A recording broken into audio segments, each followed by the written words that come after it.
ख्रिस्त में प्यारे भाइयों बहनों, बाइबल हमें रूत के ग्रंथ अध्याय 4 पद संख्या 22 में बताती है कि येसे ओबेद का पुत्र है और दाऊद का पिता है। मत्ती के सुसमाचार अध्याय 22 पद संख्या 42 में हम देखते हैं कि येसे मसीह के वंश का एक महत्वपूर्ण हिस्सा है। और आज के पहले पाठ में हम पढ़ते हैं कि येसे की धड़ से एक टहनी निकलेगी, उसकी जड़ से एक अंकुर फूटेगा, उस पर प्रभु का आत्मा छाया रहेगा, प्रज्ञा तथा बुद्धि का आत्मा, सुमति तथा धैर्य का आत्मा, ज्ञान तथा ईश्वर पर श्रद्धा का आत्मा। वह पवित्र आत्मा से परिपूर्ण होकर निष्पक्षता के साथ न्यायपूर्वक शब्दों के डंडे से अत्याचारियों को मारेगा एवं देश के दरिद्रों को न्याय दिलाएगा।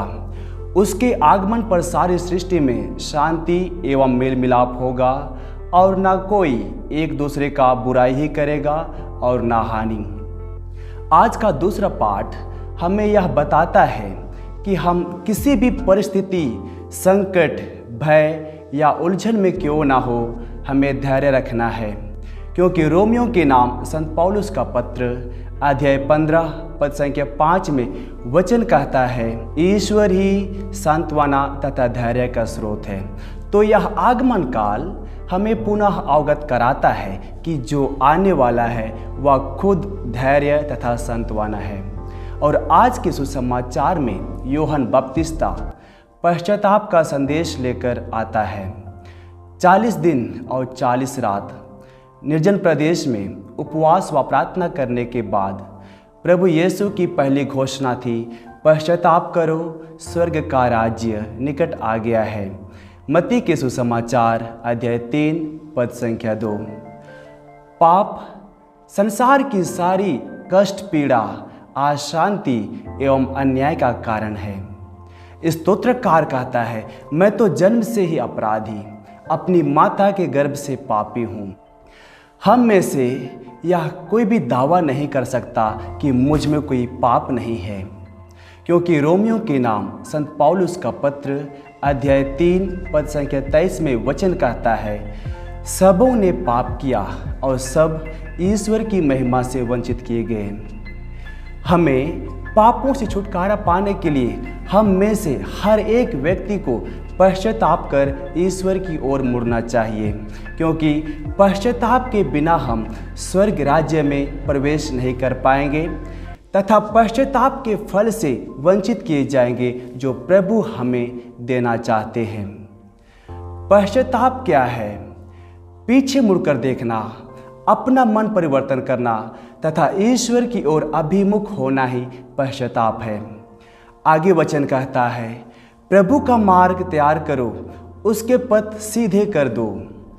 सांसारिक दृष्टि से हम देखते हैं कि किसी नेता या अधिकारी के आगमन पर लोग उबड़ खबड़ मार्ग को समतल करते हैं। ठीक उसी तरह नबी ईसाया हमसे सांसारिक तैयारी के साथ साथ आध्यात्मिक तैयारी का भी आह्वान करते हैं। आध्यात्मिक तैयारी हम कैसे कर सकते हैं? पश्चाताप के फल उत्पन्न करके। पश्चाताप के फल क्या हैं?